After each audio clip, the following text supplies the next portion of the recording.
Magandang araw po sa inyo at welcome back dito sa ating panibagong video.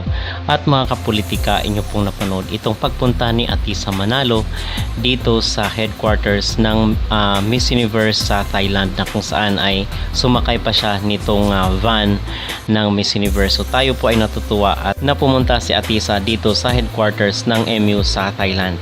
So atin rin pong pag-uusapan pala mga kapolitika itong pagkukumpara ngayon kay Atisa dito sa pambato ng Thailand na si Vena Pravinar, dahil nung pumunta si Atisa doon sa Thailand, di ba, naka white siya yung kanyang isinuot, and then ngayon naman is nagpost itong si Vena Pravinar dito sa kanyang social media account na nakaputi rin, at binigyan po yun ng kulay ng ating mga netizen at ng mga supporters ni Atisa na tila ba ginagaya daw itong si Atisa at merong mga issue dati na meron di umanong behavior itong si Vena Pravinar. Bakit hindi pa siya hindi pa niya pinapalo itong si Atisa, which is na-explain na nga natin at naipaliwanag natin na hindi naman din na-follow ni Vena itong si Atisa, kasi in the first place is hindi naman sila close or never been before na naging nagkita itong dalawang beauty queen na ito. So ang sinasabi ng ating mga netizen ay nakikitaan daw nila na kaibang ugali itong si Vena.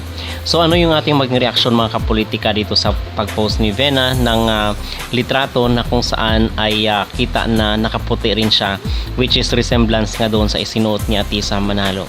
So masasabi natin na siguro is merong connection doon sa pagpunta ni Atisa sa Thailand, kasi for sure yan mga kapolitika is magkakaroon ng conflict dahil marami rin pong mga tagahanga si Atisa dito sa Thailand, at siguro is nagkakaroon rin siya ng hindi magandang pakiramdam dito kay Atisa dahil Vena Pravinar. It's just that close lang po talaga sila ni Mr. Nawat.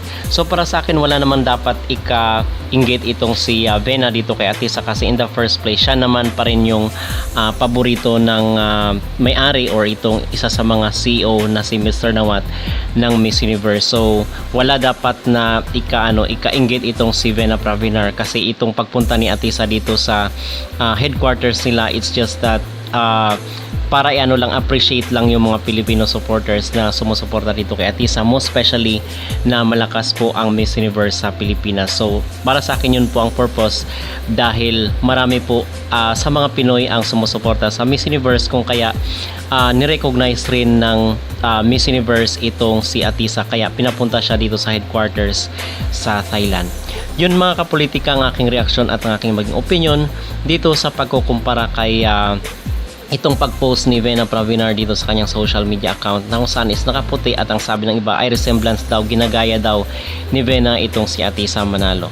Kung kayo ang tatanungin mga kapolitika, ano po ang inyong maging opinion dito sa pag-post ni Vena na nakaputi siya, ginagaya nga ba niya si Atisa Manalo? Mag-comment sa ibaba at huwag kalimutang mag-like at mag-subscribe kayo dito sa ating YouTube channel para updated kayo sa ating mga latest issue.